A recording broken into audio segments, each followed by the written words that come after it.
Did you know the U.S. is facing a staggering 7 to 15 million unit housing deficit? What if I told you the policies meant to prevent another housing bubble actually created this massive shortage? It sounds crazy, but it's true. In this video, we're diving into the mind-boggling series of events that led to our current housing crisis. From demographic blind spots to climate change impacts, we're leaving no stone unturned. Thanks to data from HousingWire and USC researchers, we're exposing the real causes behind the biggest housing crunch of your life. Ready to have your mind blown? Stick around to discover how this perplexing situation unfolded and what it means for you. Let's talk about a major issue affecting home buyers and sellers, the massive housing shortage we're facing right now. If you've been house hunting and everything seems way out of your budget, you're not imagining things. There's a real reason behind it. Let's break it down. Experts at USC say we're short 7 million housing units, while housing analyst Kevin Erdman puts it at 15 million. That's not just a small hiccup in the market. We're talking about a housing deficit that's bigger than the entire population of some states. It's like if every single person in Pennsylvania suddenly needed a new home. Can you imagine the chaos? This shortage isn't just a figure on a spreadsheet. It's impacting families across the country, as I showed in a recent video. We're witnessing bidding wars more dramatic than any reality TV show, with prices skyrocketing and pushing many people to abandon their home ownership hopes. It's a tough reality, especially those who've spent years saving for a down payment. But here's the kicker. This problem didn't just pop up overnight. It's been brewing for a good 20 years. We've got a perfect storm of policy mistakes, demographic shifts, and even climate change making things worse. The average time to find a home has gone up significantly. If you're out there looking, you might feel like you're in a never-ending game of musical chairs, and when the music stops, all the chairs are filled. Now, this isn't just about housing, it's about our resilience to other disasters too. Professor Dow Myers at USC says, a tightly constrained housing supply reduces resilience to absorb losses from unexpected disasters. Fires, earthquakes, hurricanes, and more. When housing is scarce, people might have to choose between an unaffordable home in a flood-prone area or no home at all. Take the recent California wildfires, for example. The housing shortage in LA meant many people were living in fire-prone areas with fewer evacuation options. When 90,000 people got evacuation orders, the lack of available housing made it harder to relocate them quickly and safely. It's a domino effect that we're only starting to understand. But it's not all gloom and doom. Understanding the problem is the first step to solving it. We've got smart people working on this, coming up with new ideas and policies to address the shortage. But it's going to take time, political resolve, and all of us being aware and involved in the process. We can tackle this together, one step at a time. If you've been following me for a while, you know my experience has taught me that informed consumers save money and are happier during their move. That's why I deliver market reports from numerous sources, scrutinizing the U.S. housing market from all angles. If you're not a subscriber, please click the thumbs up like button and subscribe now to get all my new content when it is fresh. If you really want to know what's going on in housing, to see and hear the data explained, to learn the tips and tricks that put extra money in your pocket, then subscribe now and I'll keep you in the know. Let's talk about something that's been on everyone's mind lately, the crazy gap between what we're earning and what homes cost these days. Remember when your grandparents could buy a house on a single income? Those days are long gone, and I'm about to show you why. Think of it like this. Your paycheck's grown a bit since 1980, but house prices have shot up like a rocket. It's like your salary's a bicycle trying to keep up with a motorcycle. Let me break it down for you. Since 1980, median home values have jumped by a whopping 68.3% when we adjust for inflation. That means we're comparing apples to apples, taking into account how the value of money has changed over time. But here's the kicker. Our incomes haven't kept up at all. Median household income has only inched up by 10.1% in the same period. Talk about a mismatch. This gap is why so many of us are struggling to buy homes today. It's not just numbers on a page. It's real people facing real challenges. Millennials are putting off home ownership, and we're seeing more folks renting well into their 30s and 40s. And renting, that's no walk in the park either. Rents have gone up by 32.7% since 1980, adjusted for inflation. So whether you're trying to buy or rent, your wallet's feeling the squeeze. This matters because homeownership has always been a key way for Americans to build wealth. But with this growing gap, we're seeing a whole generation struggle to achieve what their parents could. Let's look at how this affects different generations. Younger households, especially those under 30, are hit hardest by this affordability crisis. They're having to stretch their income much more just to get a foot on the property ladder. In fact, these younger folks are 3 times more sensitive to income changes when it comes to buying a home compared to those over 50. This gap isn't the same everywhere. If you're in a big city, you're probably feeling the pinch a lot more than someone in a rural area. Urban areas are seeing much bigger challenges when it comes to affordability. It's gotten so bad that the age of first-time homebuyers keeps going up. This trend is having some serious long-term impacts on our economy. We're talking increased financial strain on younger households, reduced wealth accumulation, and potentially even a decline in overall economic mobility. When homeownership becomes less attainable, it doesn't just affect individual families, it ripples out to the broader economy. Remember the 2008 housing crash? Well, buckle up, because we just created an even bigger problem trying to fix it. The pendulum swung too far in the other direction, and now we're facing a full-blown housing crisis. After 2008, policymakers tightened mortgage standards to prevent another meltdown. They made it harder to qualify for loans by raising credit score requirements, increasing down payment minimums, and scrutinizing income more closely. On paper, it seems smart, but here's the catch: they went overboard. Let's look at a typical homebuyer. Before 2008, they could have easily qualified for a mortgage with a decent credit score and a stable job. Now, they're struggling to get approved, even with a solid down payment saved up. This is happening all over the country. The Urban Institute's data backs this up. As of 2024, mortgage credit availability is way below reasonable lending standards. We're talking pre-bubble levels from 2001 to 2003. It's tougher than ever to get a home loan. But wait, there's more. While policymakers were making mortgages nearly impossible to get, they forgot about demographics. The national birth rate jumped 32% from 1976 to 1990. By 2010, we had a wave of young adults ready to buy homes, but the Great Recession delayed their plans. So when these folks finally entered the housing market, guess what?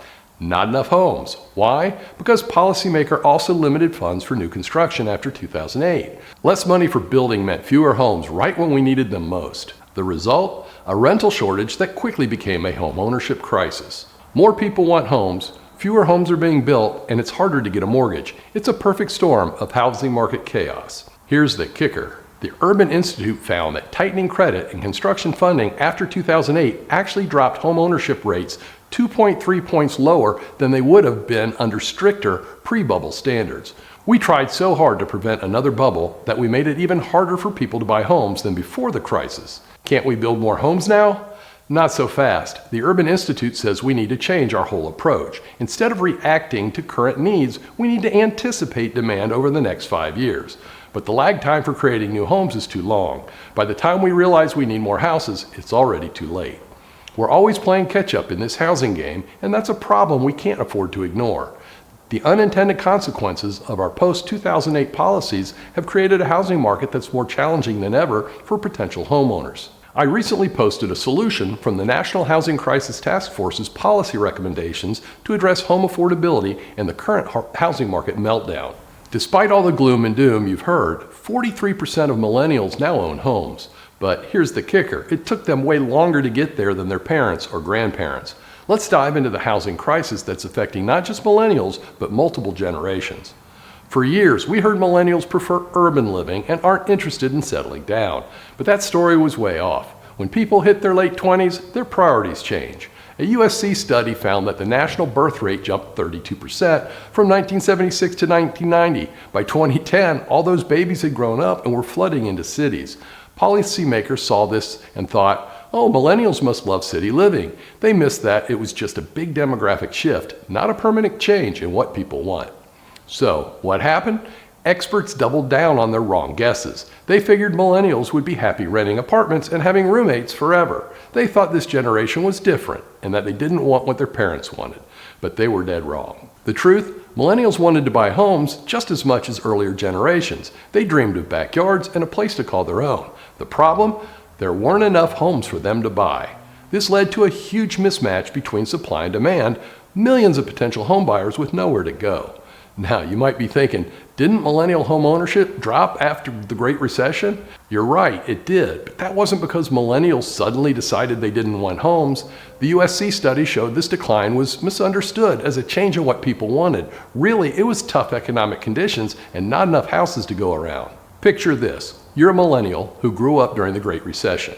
You finish college, ready to start your life, but the job market's a mess. You've got student debt. Wages aren't going up, and the few homes available cost way too much. It's not that you don't want to buy, you can't. This misunderstanding had serious consequences. While experts were busy building more rentals and urban apartments, they ignored what people really needed: affordable starter homes. Now, we've got millions of millennials in their 30s and 40s ready to buy homes and start families, but where are they supposed to go? The homes they need just don't exist in big enough numbers. This problem affects everyone: millennials, Gen Z coming up behind them, and even older folks looking to downsize but can't find good options. We're talking about a housing crisis that spans generations, all because experts got it wrong when it came to what millennials really wanted in a home. Let's talk about something that's shaking up our housing market in ways we never expected: climate change. We're not just dealing with a shortage of homes anymore, we're watching them disappear right before our eyes. Natural disasters are getting more frequent and intense. Wildfires, hurricanes, floods, you name it, we're seeing it. And each disaster is like a wrecking ball to our already fragile housing situation. Every home destroyed puts more pressure on an already strained market. The Urban Institute says our ability to bounce back from these disasters is seriously compromised because we don't have enough housing to start with. If you lose your home in a disaster, where do you go? Options are shrinking fast and mortgage credit is tight, making it hard to buy a new place even if you wanted to. This housing shortage is forcing people to live in risky areas. They might end up in flood-prone zones or regions at high risk for wildfires, simply because that's where they can afford to live. It's a vicious cycle. The shortage puts people in harm's way, and then when disaster strikes, it makes the shortage even worse. Dowell Myers, a professor at USC, put it bluntly: a tightly constrained housing supply reduces resilience to absorb losses from unexpected disasters. Our housing shortage isn't just making it hard for people to find homes, it's making our entire society more vulnerable. So, what's the solution? We need to change how we think about housing policy. It's not enough to just react to current needs. We need to start anticipating future demand, thinking 5, 10, even 20 years down the line. We need policies that plan for different age groups and life stages while considering climate risks. We need to build more homes, sure, but also in the right places and ways. We need to make our housing stock more resilient to disasters, and we need to do all of this while addressing the affordability crisis that's been brewing for decades. This isn't just about individual homeowners, it's about our communities, our cities, our entire country. When we can't absorb losses from these disasters, it strains everything. Emergency services get overwhelmed, local economies take a hit, and people's lives get uprooted. As we work to address our housing crisis, we've got to keep climate change front and center. It's not a separate issue, it's part and parcel of our housing challenges. If we want to build a resilient market for the future, we've got to start planning for it now. We've been talking about not having enough homes, but here's a twist: we might actually have too much house. It's like we're building mansions in a world that needs apartments. Let's look back at the numbers. Back in 1980, only about 1 in 5 new homes had 4 or more bedrooms. Flash forward to 2022, nearly half of all new homes are supersized. That's more than double in just over 40 years. But here's the kicker: while our houses have been growing, our families have been shrinking. In 1960, the average household had about 3.33 people. Today, it's down to just 2.55. It's like setting a table for a banquet when you're dining alone. In 2020, more than a quarter of all occupied homes had just one person living in them. Over 60% of homes had only 1 or 2 people. That's a whole lot of empty bedrooms collecting dust. This mismatch is making our housing crisis even worse. We're using more land, materials, and resources to house fewer people. It's like trying to solve world hunger by making bigger plates instead of more food. While we're building these McMansions, we're not building enough of the homes people actually need. Those smaller, more affordable starter homes that young families and single folks are desperate for. They're in short supply. The smart folks over at USC have been crunching the numbers, and they found that this whole situation is a big mess. We've totally dropped the ball when it comes to anticipating what kind of homes people need. Remember those millennials we talked about earlier? The ones who got hit hard by the Great Recession? Well, turns out we really underestimated how many of them would want to buy homes. After the recession, there was this huge surge in millennial demand for home ownership. But guess what? We didn't have the right kind of homes ready for them. So now you've got this crazy situation where we're building too many big homes and not enough small ones. It's like we're trying to solve a jigsaw puzzle with all the wrong pieces. And you know what happens when supply doesn't match demand, right? Yep, prices go up, way up. This mismatch isn't just inefficient, it's making our housing affordability crisis even worse. We're wasting resources on houses that are too big, while millions of Americans are struggling to find homes they can actually afford. It's time we start building smarter, not just bigger. All right, buckle up, because we're about to turn this housing crisis on its head. You know that feeling when you finally figure out a tricky puzzle? That's what we're aiming for here with housing. We've got some game-changing solutions that could revolutionize how we approach this mess. Let's talk about predicting future housing needs. The Urban Institute says we need to anticipate housing demand over the next 5 years. It's like having a crystal ball for the housing market. If we know what's coming, we can actually prepare for it. We could avoid the whole, oops, we didn't see that coming situation we're in now with millennials. But here's the kicker. We can't just look at housing on its own. We need to combine tracking of population growth and housing supply. They're two sides of the same coin. You can't understand one without the other. It's like riding a bike with one pedal. You won't get far. Now, here's where it gets a bit more complicated. We need policymakers to plan for different age groups and their life stages. Not everybody needs the same kind of housing at the same time. Young singles, growing families, empty nesters, they all have different needs, and those needs change over time. Remember how we talked about natural disasters making the whole situation worse? Well, we need to build more resilient housing that can actually stand up to these disasters. It's not just about having enough homes, it's about having homes that last. And speaking of the right kind of homes, we need to build smaller, more efficient ones for smaller households. Remember those big houses we talked about earlier? Yeah, we need to dial that back a bit. Build smarter, not bigger. Now, I know what you're thinking. This all sounds great, but can we actually do it? Well, it's not going to be easy, that's for sure. But we've got the tools, we've got the data, we just need the will to make it happen. Look, the housing crisis is complex. It's not something we're going to solve overnight, but with the right strategies, we can start to turn things around. We can create a housing market that actually works for people, not against them. It's time to flip how we think about housing policy and make a major shift. It's clear this mess didn't happen overnight, but here's the thing. Understanding how we got here is just the first step. Now it's time for action. We need policymakers, builders, and even you, the home buyer, to start thinking differently about housing. So what can you do? Well, you can start by getting involved in local housing initiatives. Support organizations that focus on affordable housing. And hey, don't be afraid to speak up and advocate for policies that look ahead. We need to anticipate housing demand and promote sustainable construction practices. It's not just about today, it's about building a housing market that works for everyone now and in the future. Look, I know this stuff can be heavy. If you want to see how real families are struggling in this market, check out my recent video. Just click that box on the right side of your screen. Trust me, it'll give you a whole new perspective on what we're dealing with here.